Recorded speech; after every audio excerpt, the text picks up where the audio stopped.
Good evening, everyone. We are ready. Yay, tech team. Thank you.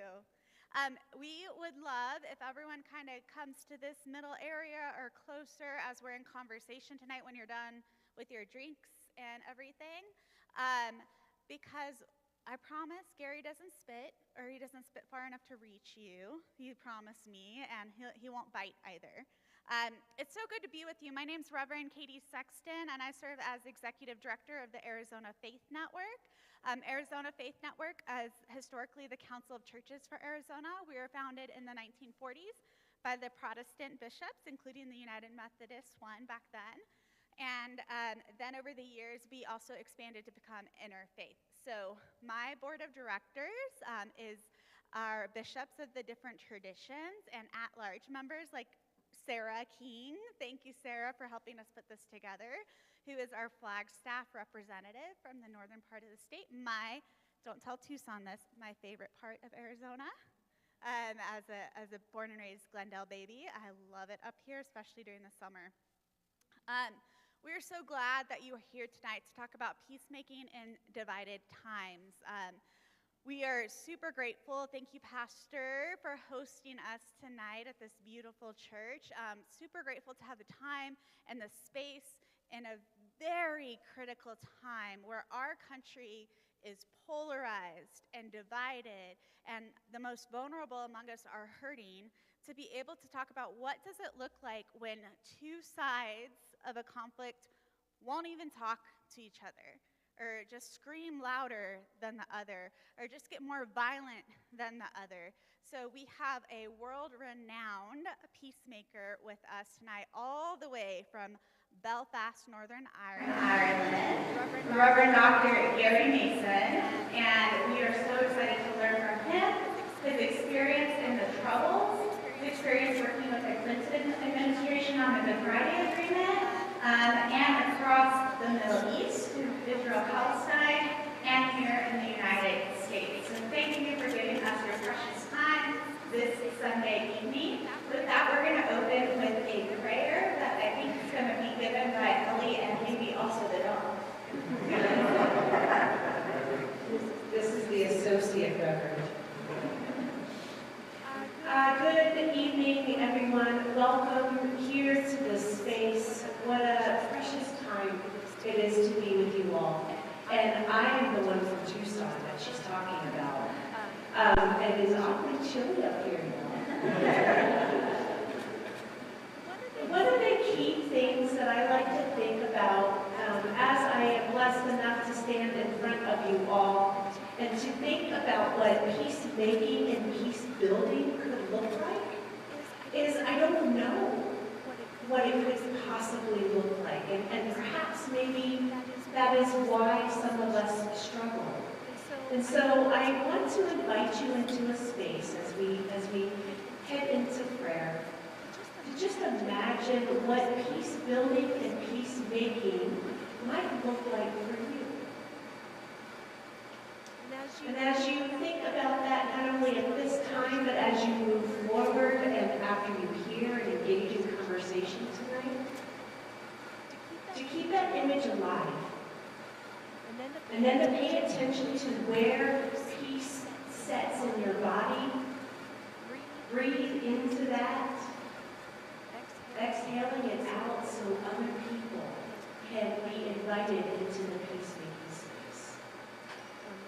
We're often in the Western civilization told to just think about things in our head and we forget that we have lives. And so peace is about being peace filling our bodies. And so please settle into however it is that you find yourself at this moment. Driving here in the dark. Leaving whatever it is that you just left to come in here. To be in community with one another. Our Holy Creator, who has given this moment and this time for us to be together. The inquiring minds, the curious spirits, the hearts that are filled with your love and your grace are here. Let us remember that it is possible. You are possible. Peace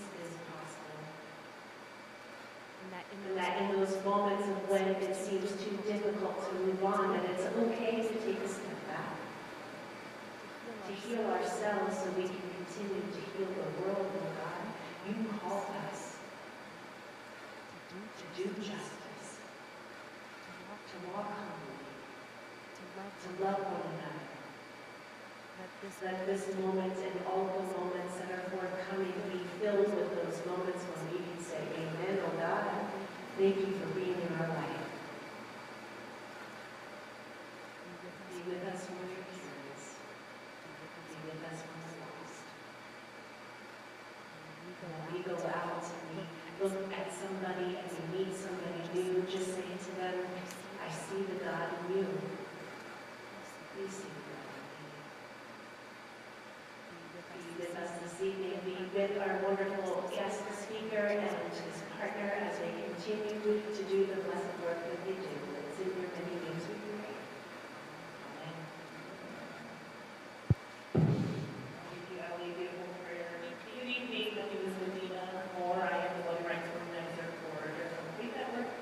And I'm going to share with you all about Reverend Dr. Mary bio. I got to spend an incredible immersive experience in Northern Ireland with the Peacemaking Conference at the Carter Center, and got to learn about the Irish struggles and meet a lot of the individuals who were impacted by the troubles. It was a great experience. So you're in for a treat tonight with Reverend Mary and even a greater treat with discussion with one another. So just briefly, Gary basically is a Methodist minister and holds a PhD in the School of Psychology at the University of Ulster. He also has a long bio on rethinkingconflict.com. And I wanted to point out that Gary, he has spent 28 years as a clergy person in Belfast. He was involved in the Northern Irish peace process, and then also in March of 2014, he was one of the 5 people from Northern Ireland that was asked to hold a private briefing with President Bill Clinton on his visit back to discuss the peace process. So again, welcome. Thank you for being here. Give a hand clap for Gary.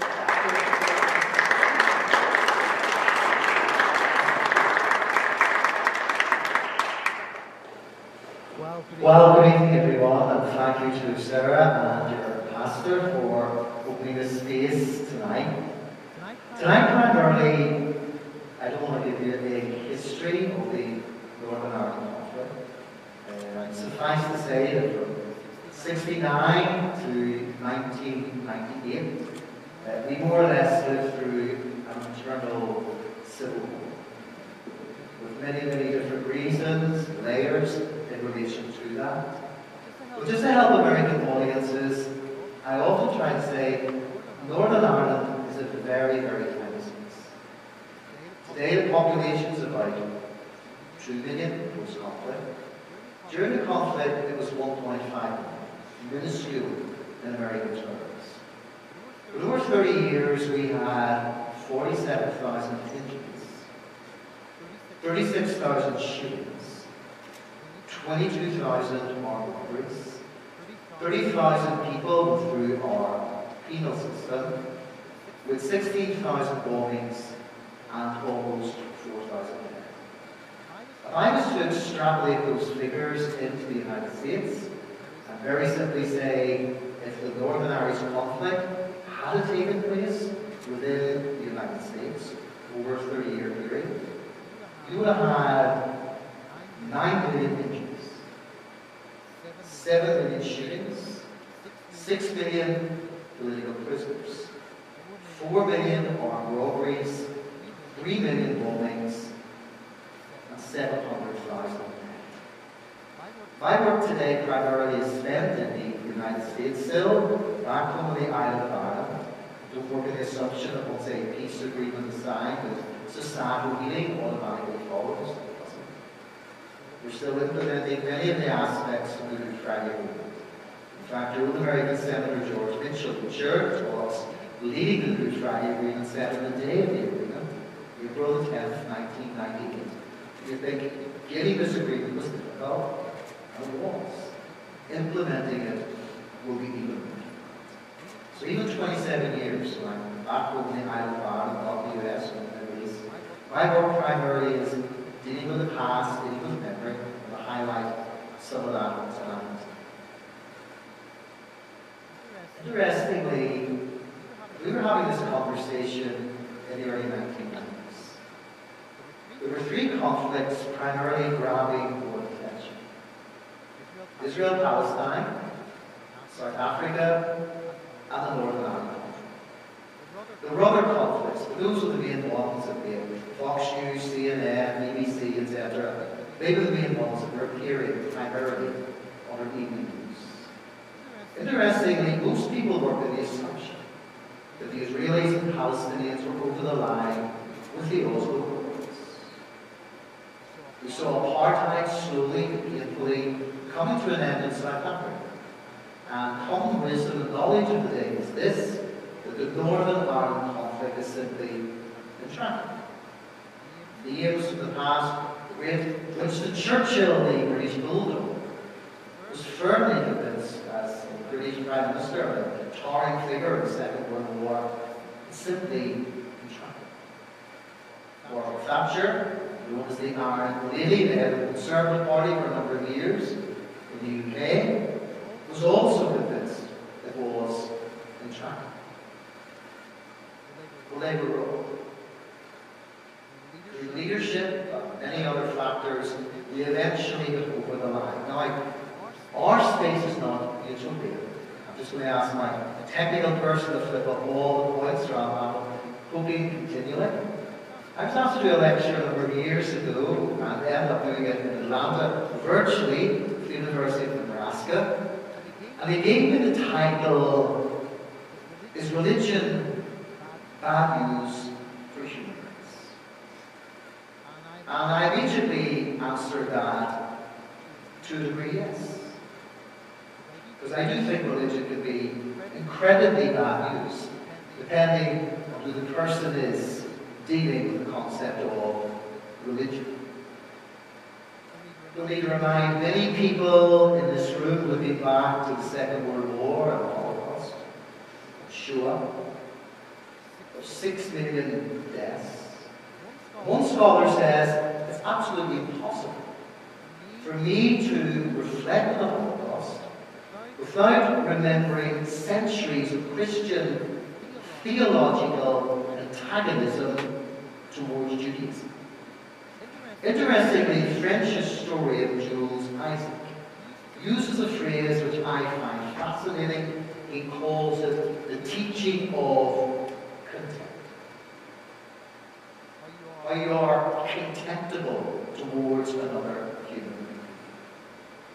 I need to remind you, some of you I'm sure are Republicans, some are Democrats, some may classify as independents. Some of the languages being used in the United States are the most probably other is contemptible language. What sociologists call other. Many times, you know as well as I do, that it's being used by religious leaders and religious actors. Interestingly, Lord Kilgore, again reflecting on the Shoah of the Holocaust, says, the missionaries of Christianity had said in effect, you Jews have no right to live among us. I keep reminding people it was not the Nazis or the Afrikaners in South Africa that invented the ghettos or townships or segregated spaces. It was the church. Italy. The first ghettos were developed by the Christian church in the 15th century in Venice, in Italy. So those religious leaders or missionaries of Christianity were saying, you Jews have no right to live among us. Secondly, then, the secular rulers came and said, you Jews have no rights, plural, to live among us. And then Hitler comes and says, you Jews have no right to live. Now, Hitler was not discarding the past. He was actually building the past. Hitler was no card-carrying evangelical or observant Catholic. But Hitler did say this in the second chapter of Mein Kampf. Today I believe I'm acting in accordance with the will of the Almighty Creator, defending myself against the Jews. So Hitler was not the first political leader, I could name numerous political leaders of my space, to use religion as a tool for demonizing other people. Many people followed in his wake and did exactly the same. The late Jonathan Sacks, who was the chief rabbi of the British Commonwealth, if you want to drill into a heavy book, then this is a book called Not in My Name by Jonathan Sacks. And I guess the thesis of that is looking at Jews, Muslims, and Christians, with the underlying thesis that Sacks says, does the God of Abraham want his disciples to kill each other? But Jonathan Sacks says, on one point, and it is a substantial one, the critics of religion are right. Religion has done harm. It has led to crusades, jihads, inquisitions, and wars. It shed blood, human sacrifice in the name of high idols. People have hated in the name of the God of love. Practice cruelty in the name of the God of compassion. Wage war in the name of the God of life. And killed in the name of the God of peace. And those facts are absolutely terrifying and true. C.S. Lewis, as many of you know, Chronicles of Narnia, Mere Christianity. I actually came to faith as an agnostic reading Lewis's works, particularly Mere Christianity, this brilliant argument in that first chapter, right and wrong as a clue to the meaning of the universe. That kind of moral pull that resides within us in so many ways. But C.S. Lewis was born in Belfast. He grew up in that sectarian cockpit of the north of Ireland. And C.S. Lewis once simply said, when Christianity does not make a man very much better, invariably makes it very much worse. So I grew up in that sectarian cockpit of Northern Ireland. I ended up as a very young clergy person in the early 1990s on the working party on sectarianism, looking at the role of the church in engendering conflict. And looking at your own space, your own legacy, and I don't need to remind any person in this room how theology propped up slavery and demonizing other human beings. It's interesting, a theological blogger called Hack tries to wrestle with this question of bad theology. And she suggests that many of us have almost a theological, pathological individualism. In other words, religion becomes a very selfish component that serves me. I know Jesus died for my sins, but he also died for the sins of the whole world. I know Jesus went to the cross for me, but he also went to the cross for every person on planet Earth. And I've seen books written on that text from Jeremiah 29, verse 11, where the writer says, I know the plans I have for you, plans to give you a future and a hope. That's not an individual verse. That was written corporately to a community, namely the nation of Israel. But in our kind of pathological, theological individualism, it becomes all about me as a person. So Hackett interestingly suggests this fascinating phrase, and she does suggest, of course, there's a place for the individual in theology. But her concern is that it becomes selfish and self-centered, and she ends up coming up with this really interesting phrase that too many of our churches suffer from a bad case of Disney princess theology. Okay?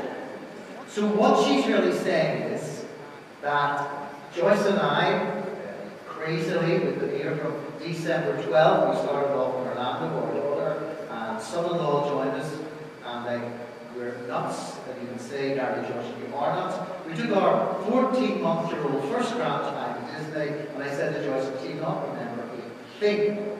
But Joyce says, well, we have lots of Frozen. And Annabelle loved the Disney princess, but she's 14 months. She wanted to be the Disney princess of the history. For us grown up adults, we need to move, I think, beyond what Aaron Hackett is saying in relation to this. Because when we read Scripture, we see ourselves too many times as the princess in every single story. We're always Peter, never Judas.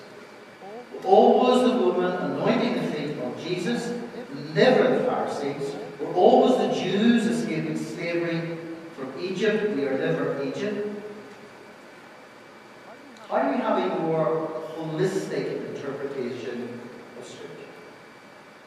Because in reality, sometimes the way we interpret Scripture is a pretty weak Bible.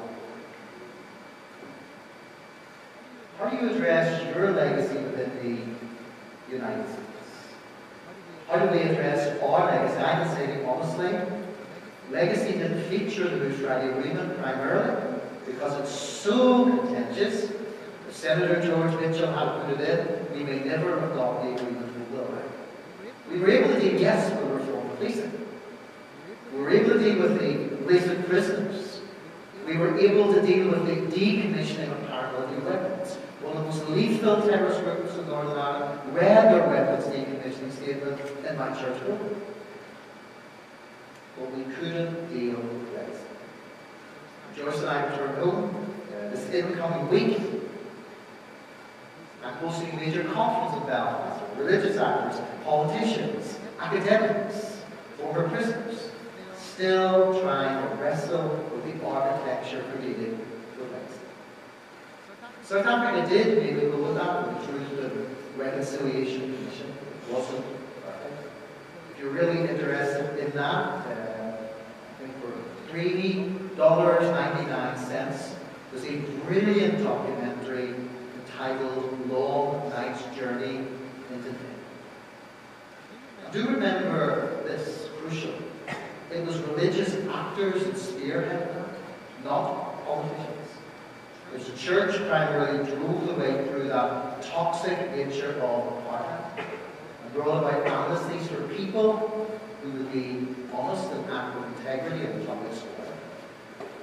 So I also want to say to you tonight's fellow message, the church needs to be in that public square addressing legacy. Why do I say that?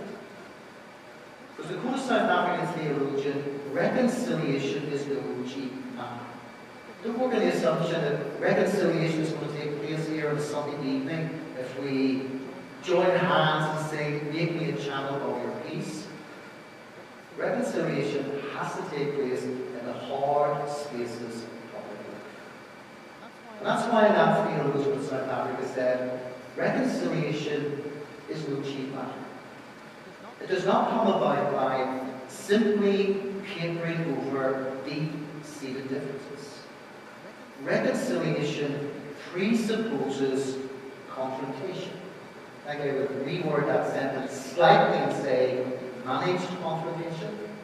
But as he says right, without that, we do not get reconciliation, but merely a temporary glossing over of differences. The running sores of society cannot be healed with use of the Band-Aid. Reconciliation presupposes an operation of cutting the very bone without anesthesia. Because the infection is not just on the surface.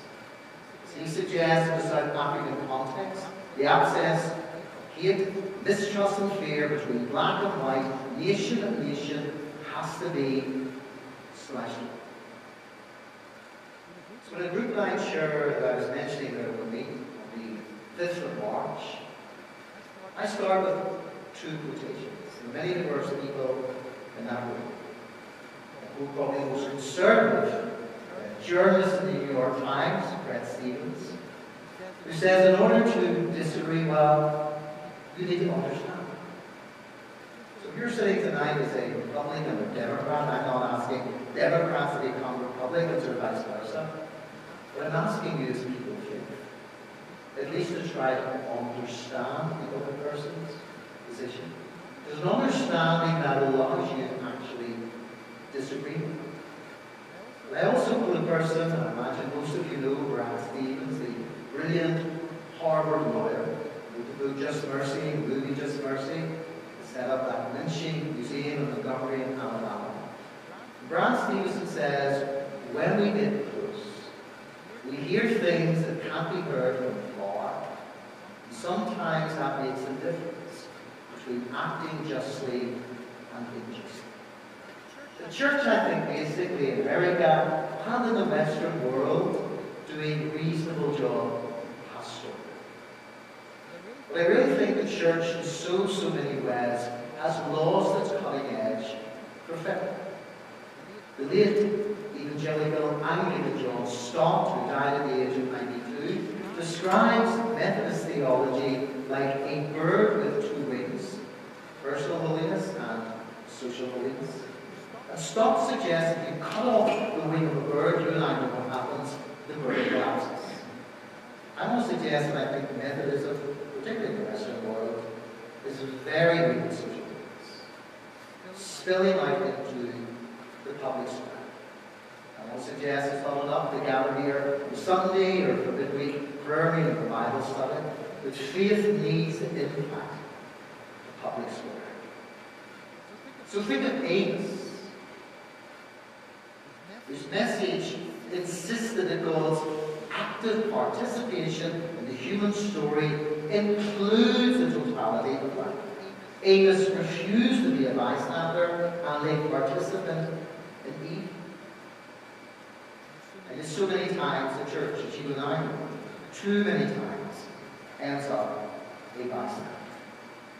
And one of the reasons for that is when I'm flipping up there as my third point, the power of memory.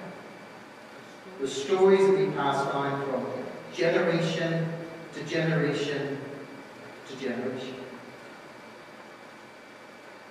The United Nations Handbook of Reconciliation suggests that some post-conflict countries choose to ignore the past completely.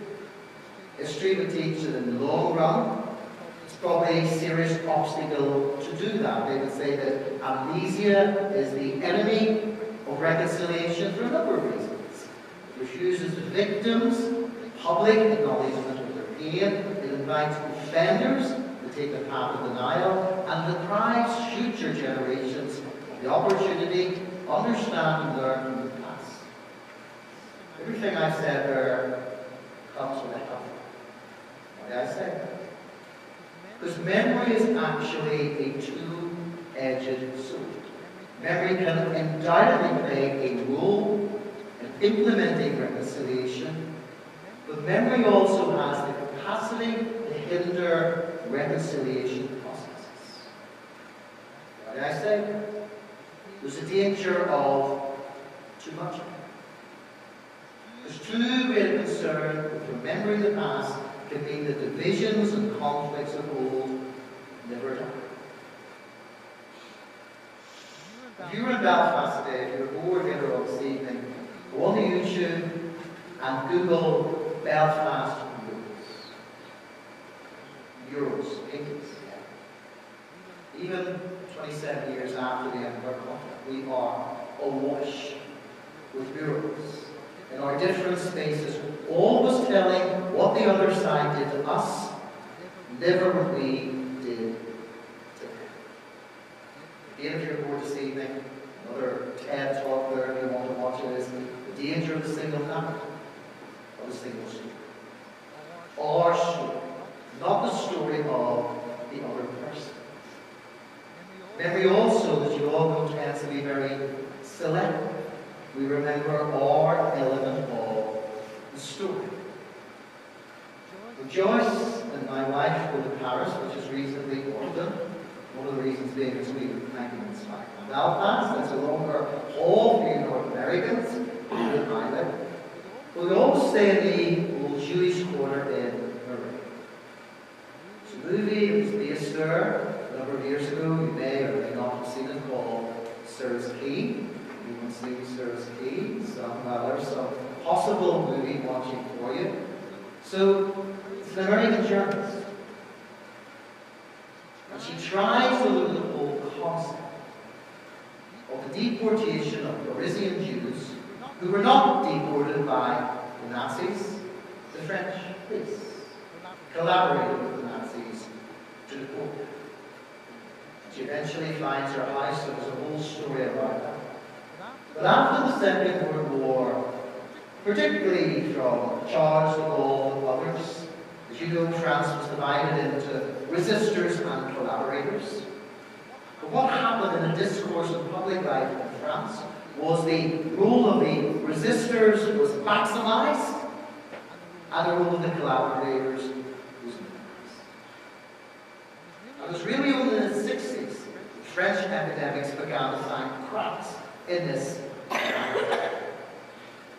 and a more rigorous and honest discourse began to take place. So people often construct the past using what I call their own particular interpretive keys. Again, if you want another book to read, there's a great book called In Praise of Forgetting by David Reef. If you want something free, Google tonight Guardian article, The Cult of Memory, when history does more harm than good. David Reef is a brilliant example of this, that as a young New York journalist from the Balkans is imploding in the early 1990s, he's in a room with a group of Serbian nationalists. As he leaves a room, a Serbian nationalist runs up to him, flips a piece of paper into his hand, he goes out to the corridor, opens the paper, in some obscurity, 1482, 1503, either the Battle of Constantinople or the Battle of Kosovo, which they was. The Serbian nationalists said to him, take away the Battle of Kosovo and you take away the soul of the Serbian nation. 600 years ago. Not 60 years, not even 100 years. The Serbs used that loss of that battle as justification to many people for the genocide of 8,000 Muslims. That's a part of it. Pushing suffered from that in the United States. Could you help me understand, was it the Civil War or was it the war of northern aggression? Certain spaces in the deep south, and I'm there often, it's almost as if that happens. Past haunts the present. I told a story today in the church of a good friend of mine, architect in Atlanta. His wife's a pharmacist, pretty middle class, but highly educated, Georgia Tech graduate. He took me at one stage to the cycle round in Atlanta. We've been through as a kind of 360-degree carousel, which you go around 360 degrees, and it depicts Sherman's burning the earth. And as I left that auditorium with my friend, he said to me, Gary, it's a lot of those damn Yankees in your state. I said to him, how long ago was that? That's a part of it. And David Reef's not arguing for a shameful reason. He's not saying that African Americans forget the transatlantic. He's not asking the Jews forget the Holocaust. But I think he is saying we need to be careful that we don't weaponize history against the other person to demonize the other person. That's why I want to talk about this whole concept, which is a very close friend of mine developed, called remembering forwards. Time's going quickly, so I'm going to cut this down quite a bit. The problem with so many memory cultures is they lose perspective. Most of us have heard the quotation so many times, if truth is the first casualty of war, Perspective is often the first casualty of peace, as we lose sight of how far things have actually progressed. So when you leave this auditorium tonight, I want you to do something you've never done in your life. Katie, you're going to do this as well as you drive me back to my hotel. I want you to drive to wherever you're going 90% of the time looking in the rear view mirror. And 10% looking in front of you. But what happens in post-memory cultures is this.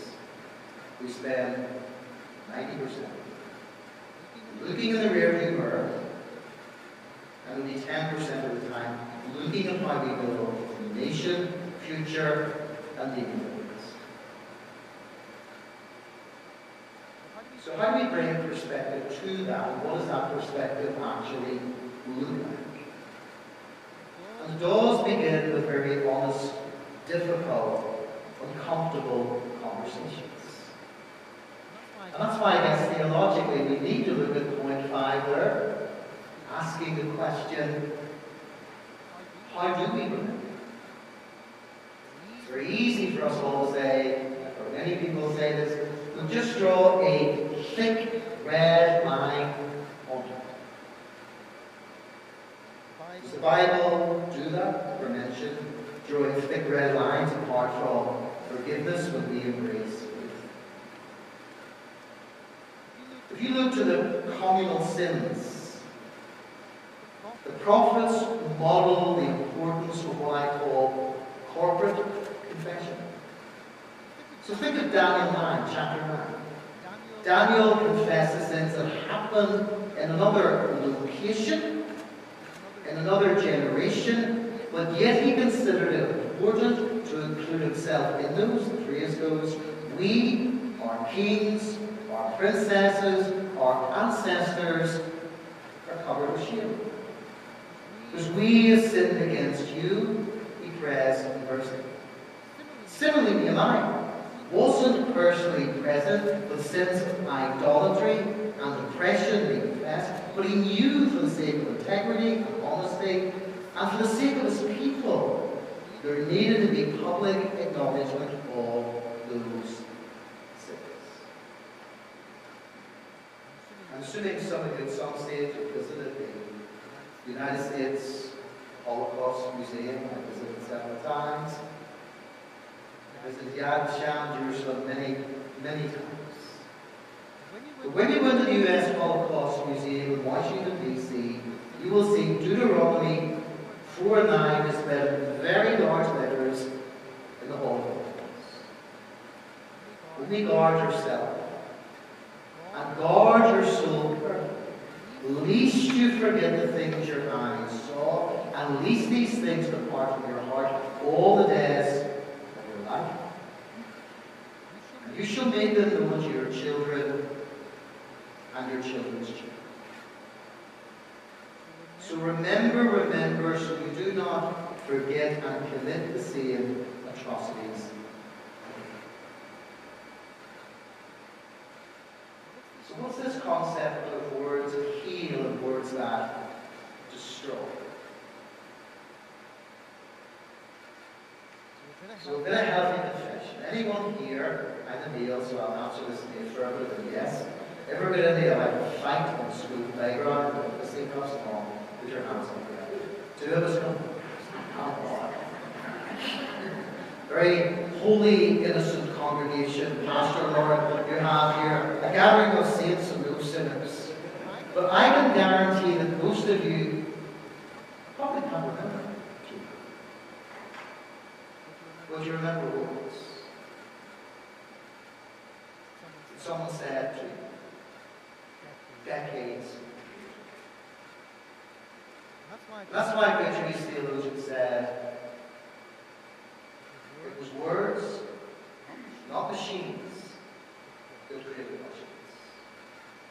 Long before Auschwitz, Treblinka, Belsen was language.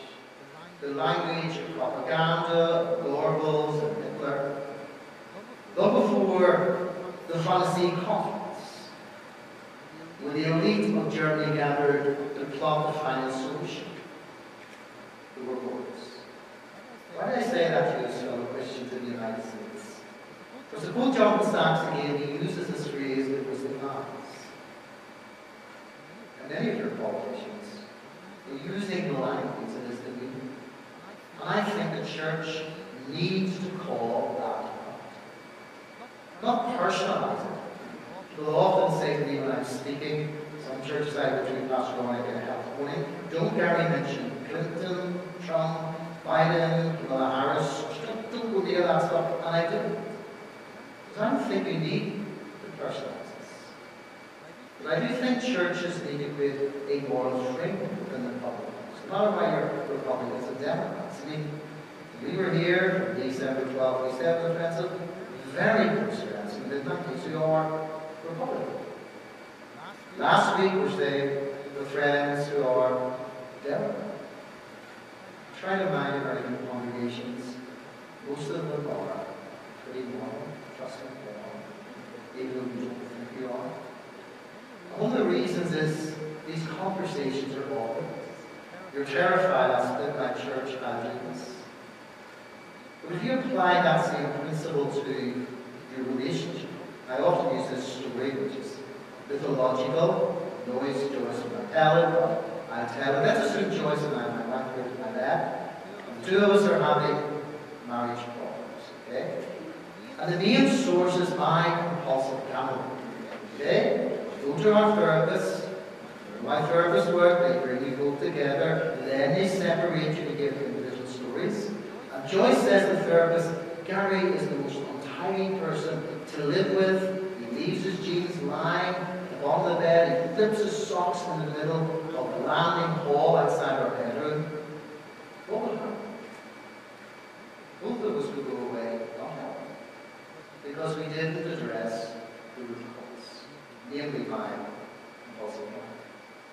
By the way, I'm one of the most tiny people on the planet, which actually annoys my wife periodically, so just confessing my inner marital sins there in relation to that. But why is it the church cannot address these concerns?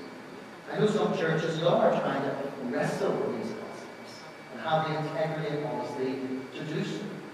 We don't need to personalize it. You know, a great phrase I've often said in relation to this. Can you tell me as a Democrat why these things are important to you? Can you tell me as a Republican why you hold this? What has shaped you as a person? As a parent, a grandparent? Just tell me your story. Why did I say that? The academic Gospel says rightly that science has long proven that storytelling is the most effective mechanism for changing people's minds. That's why Jesus didn't bore sometimes with boring systematic theology. Us poor pastors have had to supplementary seminary, and most of it I've completely forgotten. Most of my systematic theology books, like probably Laura and Ellie and Katie and others, are gathering dust in some light. So the power of story. The story allows us to humanize it. So think of it. I'm not saying we instantaneously have to jump into it. But how do you use words that heal, the words that actually change people's minds? So the final thing I just want to highlight very, very briefly. I know the phrase "Make America Great Again" has got much mileage in your space. But a brilliant Christian theologian also said, fine, make America great. How do you make America full again? There's none of us in this room, including me, who live without it. If I get cancer, you know what? I hope I get it. If I lose my job, I hope I get another job. If I fail my exams, I hope I get the recess. What does the politics of hope look like in the United States? As one writer said, I think, truly and quite succinctly and honestly, in relation to this whole concept, the state of our politics reflects the state of our souls. The state of our politics reflects the state of our souls. And that's why I try, fail many, many times. I do try to live my life in the light of eternity. Because I do know this, none of you will disagree with me in this final statement.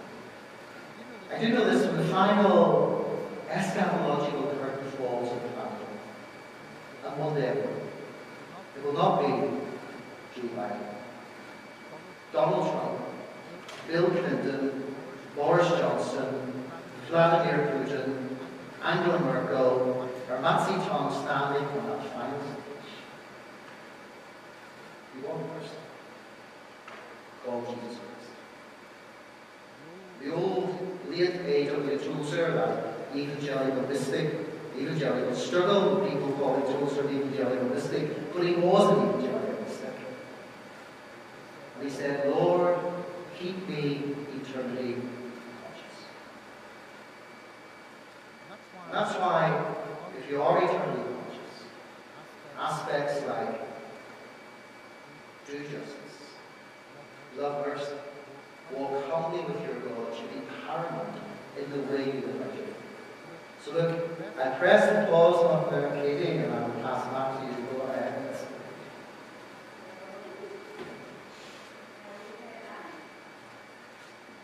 We could let you speak all night, Gary. It would be good, right? I was from the Belfast accent. It's so light and airy to listen to you. Thank you so much, Gary. We're going to take just 5 minutes, and I want you all to turn to a neighbor and just share a couple of reactions. What stood out to you in the conversation, and how do you think it applies to where you are in life and your neighborhood? So just find a neighbor or two or three, and just take a few minutes to debrief and share a couple things you're carrying forward with you tonight from Gary's conversation. Then we'll bring Gary back up for some questions and answer conversations as a group. Okay? So 5 minutes.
I actually forgot there. I have a very short 2-minute clip, which is busyness, and I forgot. So I guess maybe 5 or 6 years ago, the BBC did a documentary on some of my work and some of my colleagues' work, really for the clergy persons.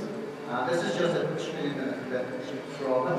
But at some stage, Lord, if you're interested, I can flip you the whole thing through if you want to have a conversation around it. So I asked my technical experts to maybe bring it up for me. Sorry. Don't worry, don't worry. I sprung that one. I should have given it more notice. But we can do it at the end. Do you want to do questions and answers and then do it at the end? We can do that, yeah. Yeah, okay. That's okay. Yeah.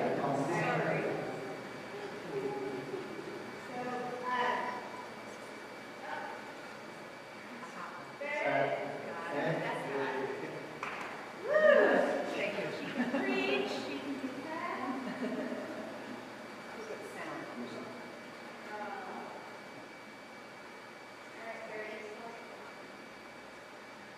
With both the Palestinians and Israelis, just facilitating conversations and allowing them to find a way forward.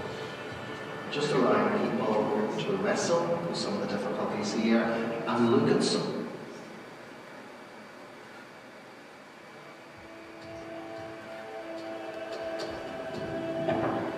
In this region, I'm working with both the Palestinians and Israelis, just facilitating conversations and allowing them to map out the way forward. Just allowing people to wrestle with some of the difficulties here and look at some of the lessons from the Irish context. It's like being in a war zone. When I felt the thud and saw the smoke and heard the cries and the screams, I actually said for the first time, what do you want me to do? The church leaders within this spectrum were highly cautious and conservative, giving us what I call a lack of prophetic leadership. If people are constantly trying to undermine what you're doing, they make you doubt what you're doing. But I didn't go through that experience, but I know many, many ministers who did. What contribution there was to the peace process from religious practitioners and believers was through these brave mavericks.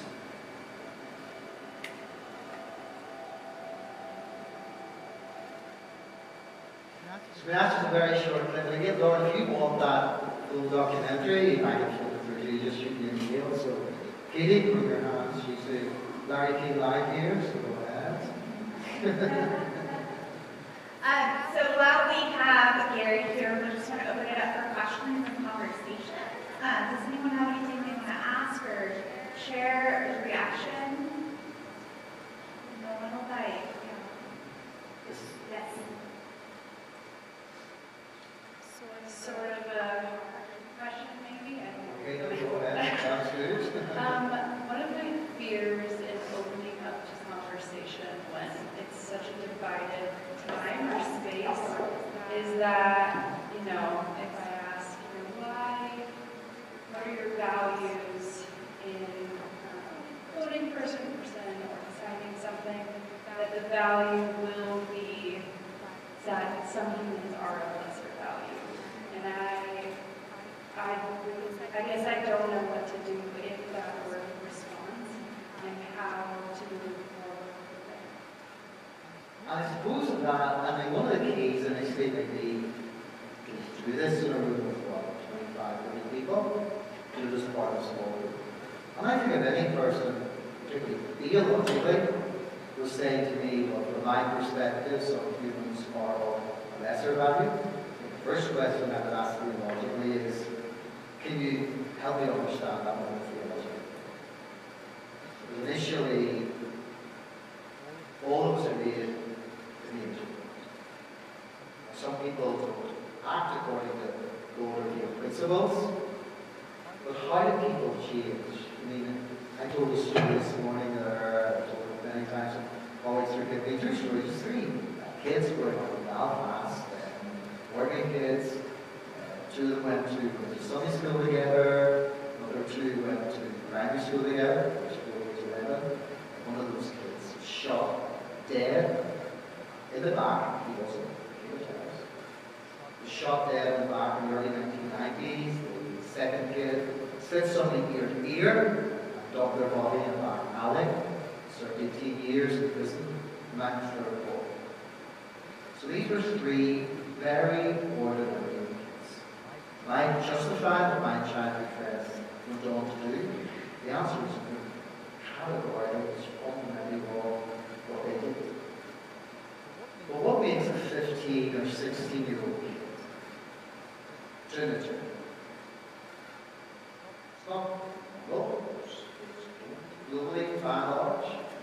And I would argue in our context it's toxic politics and toxic religion. Politics that demonize other religious leaders who were using phrases like liquidate the enemy. The enemy wasn't always the person who was the terrorist on the other side. It was the person who just happened to be accountable across them. You can't justify blowing up and incinerating 6 and 8 month-old babies in shopping centres because they happen to come from another perspective. So it's how we use language and ways to do that as well. And I think even with the good even with the small group. And set ground rules, if you Google it's right, there's a set of principles to try to get people to agree to. I mean, there's 100 ways things on the internet, but one of the best I've actually seen is Valencia College in Winter Park, Florida. They've set up 12 principles. So if people are looking into a space, don't give them a free-for-all. People are trying to sign a covenant or principles of agreement. And people act out of those saying, oh, hey, Jill, Samuel, Sue, you agree to something here? Can you really keep it within this framework? Within this network? And try to do that. It's not easy. This is really here.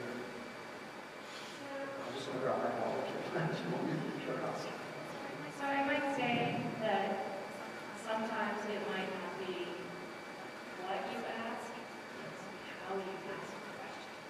And as we listen to you, and as we listen to the way you've spoken throughout the entire presentation, it's calm, it's with a sense of understanding, passion, and I think everyone really understands that that's what you're saying. And that helps, to further. And tomorrow, the night, we're tomorrow for conservative evangelicals. We'll talk about that thorny topic of Christian nationalism. And the only honest to me, if I was living in a town in Georgia and I knew a Christian nationalist, I would be guilty. Categorically. I mean, that's what was the most lethal terrorist on planet Earth. But I said this, if you lock 40 men in a room, listening to the reassuring voices, it's a recipe for disaster. So how do you introduce into those fractured difficult spaces what I call a moral framework for gospel principles? So when I say that person, come, let's have a meal again. Let's have a glass of wine. Tell me your story. Because Mr. Christian Nationalist was not born that way. So what shaped his person? Was it a grandfather, a brother, was it school friends? The thing I would ask as well is, how do you see the future for your children in the nation of the United States? What kind of future do you want them to have? Because my concern about this, and hopefully this will never happen, but having lived through a 30-year civil war, the last thing America needs over politics is that. And I've heard language from both Democrats and Republicans.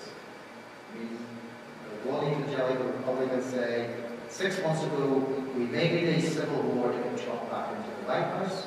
But I also know Democrat who's currently in your Congress, who said maybe we need a civil war just to get this all over. And I sent word to a friend in DC, not saying that I really was. He says, it sounds like a great idea, as long as you don't mind your teenage daughters being incinerated in a shopping mall in Washington, D.C. Because the Civil War is not a John Wayne movie or a Clint Eastwood and, you know, a fistful of dollars. This is hell. Absolute hell. Since our conflict was over, more people have committed suicide because of our conflict that died in the conflict. 1 in 5 ex-prisoners and military people, police, army, are draining themselves to death or self-medicating. We have the highest dosage of antidepressants in Western Europe, and one of the highest in the world. Would you really want to look at that? That's what you're saying, is that being realistic? So the church in particular should be busting this stuff to ensure you handle your disagreements within the political framework and be very honest. I mean that, we've had 7 too many votes at 3 a.m., done too many horrendous students that actually want any country to see what I saw as a young clergy person reading in the Bible.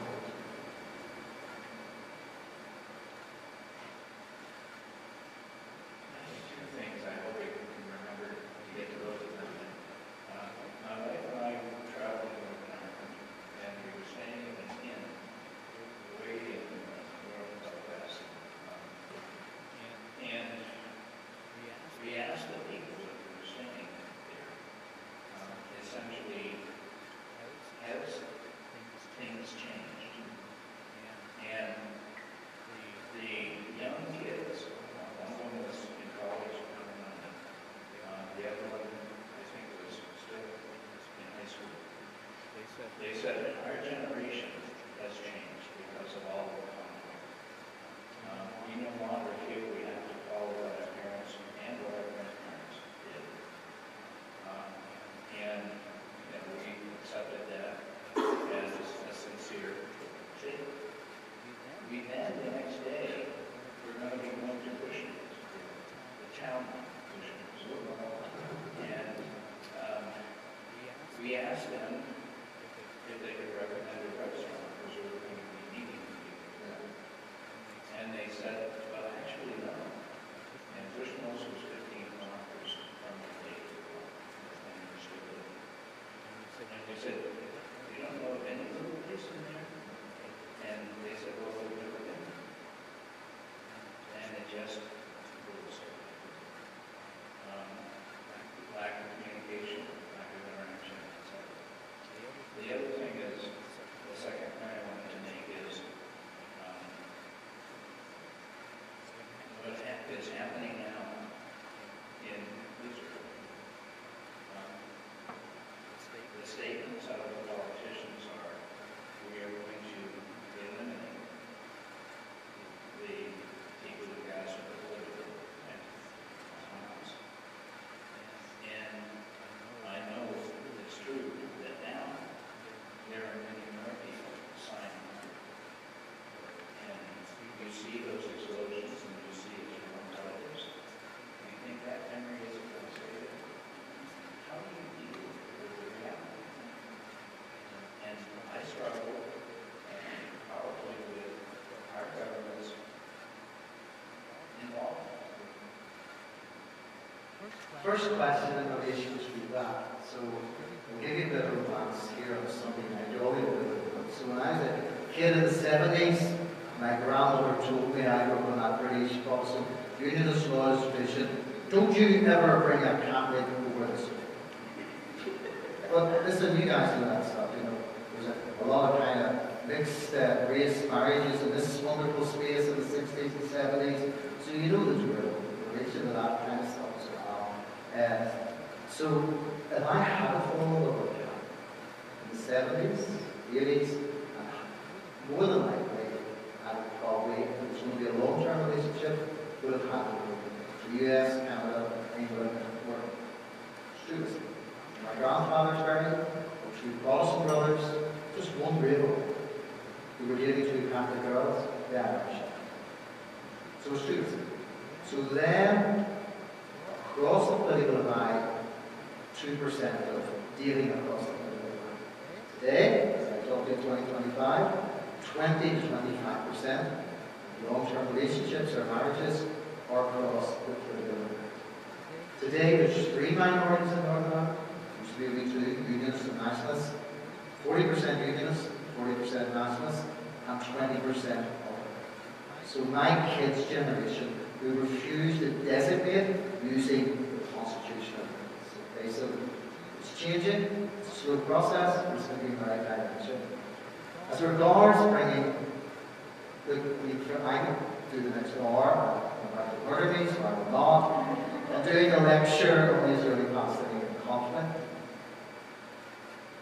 Look, will it be two states? Will it be two states, one homeland? Will it be one state binational? Will it be annexation? Most of us know tonight that probably the best solution is that those two people need to share that space together. In exactly the same way, Democrats and Republicans aren't going anywhere in the United States. The same way as British Protestants and Irish Catholics aren't going anywhere. In the early 90s, we could have killed each other. There was enough weaponry on the island to kill each other for another 50 years. But leadership emerged. The movement. It's a mass going to give leadership to move things in the right direction within their charter. They want basically the extermination of the Jews. So how do you isolate the spoilers of the nation through that? The current government that's in Israel at the moment is the most right-wing government that's ever been in Israel. But let me say that also comes to the health one. So here's my theory. Speaking with colleagues in DC or political masters in relation to that. You're going to have to bring in Israel what I call your thinking right. Those are the roots, okay? What do you mean by that? Israel's probably down the middle, 50%, semi-liberal progressives, 50%. And Smotrich or Ben Devere, we brought into that, they're primarily what a person skilled in negotiation calls supporters. So you're going to have to isolate some of your supporters. I mean, we'll bring Sinn Féin, including the IRA, into our peace process. But not all of them came. But Sinn Féin, Adams and McGuinness and others were clever enough to isolate what I call the lunatic friends within the IRA, those who would not buy into the political experiment. So here's my theory. So Naftali Bennett, who's the previous Prime Minister of Israel, all Israeli politics will say, Gary, he's very much on the right. He doesn't believe in the two-state solution. I would say, happy. Because in our space, we had to bring in political wing of the IRA, held a lot of other hands. We eventually brought in the Democratic Unionist Party, which were all on the right, it took them a while, and they had allowed them to isolate their supporters. You don't have to do it, let them isolate their supporters. Israel and Palestine is nowhere near that at the moment. I mean, the Palestinian Authority, I mean, a monkey can tell you, there's no question. So if they're going to commit, they have to sign up for it. So here's what George Mitchell was clever about. Let me just look at three guys at the same time. Anyone that came into our talks leading up to the Good Friday vote, Senator Mitchell said, you sign up to the Mitchell principles. One of the key Mitchell principle was, if you want to sit at the political table, you renounce political balance and terms. So until you do that, you don't get a seat.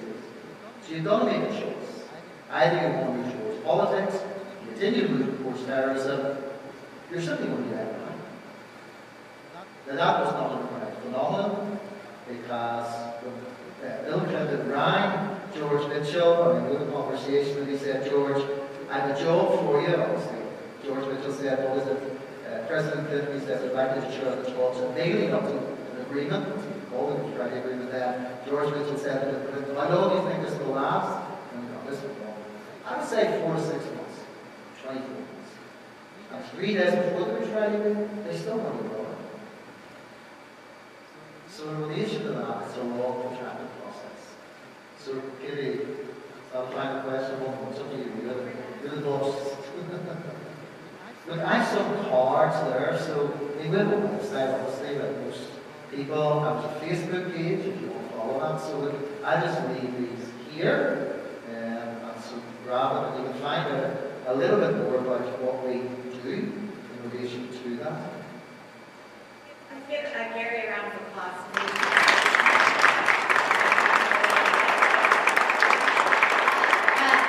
So we hosted Gary down in Tucson when I got the chance to go to Belfast. We put our bags down after getting out of the bus from Dublin, and Gary took us straight to the wall. So when Gary came here and got off the plane, we took him straight to our wall. So we started at the border of Arizona with an immersion experience led by immigrant pastors to give some history to that. with Gary and Joyce, and we had a keynote in Tucson. Today we were in Phoenix at a church preaching, and Tuesday will be, we're doing Flagstaff right before it snows.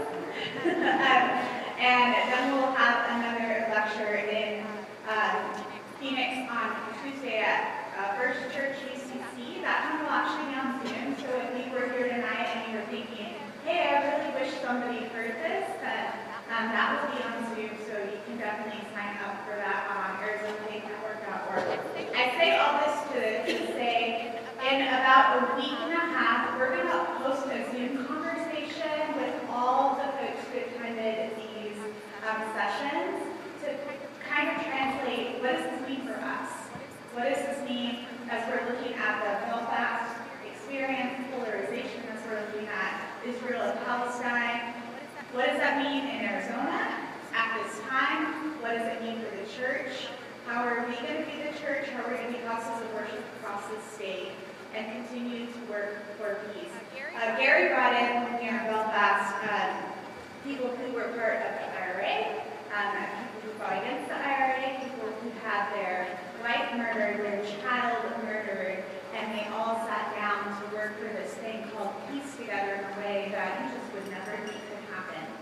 And one of the things that a person who lost a family member said to us, what breaks my heart is when we needed it the most, the church closed their doors.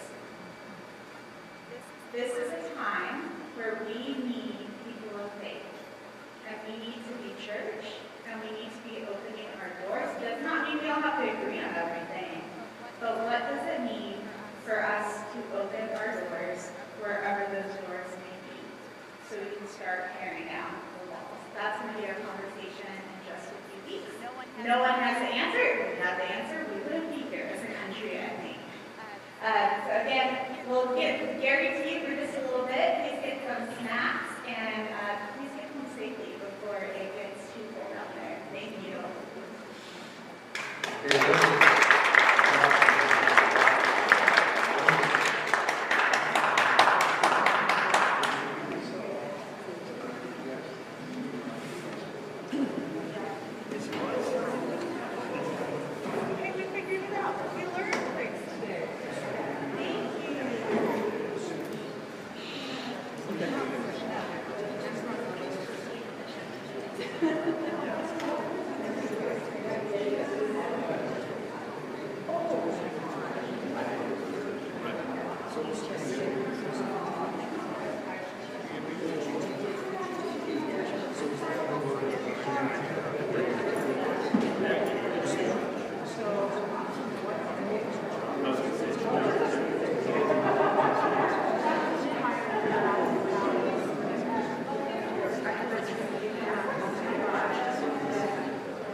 Both of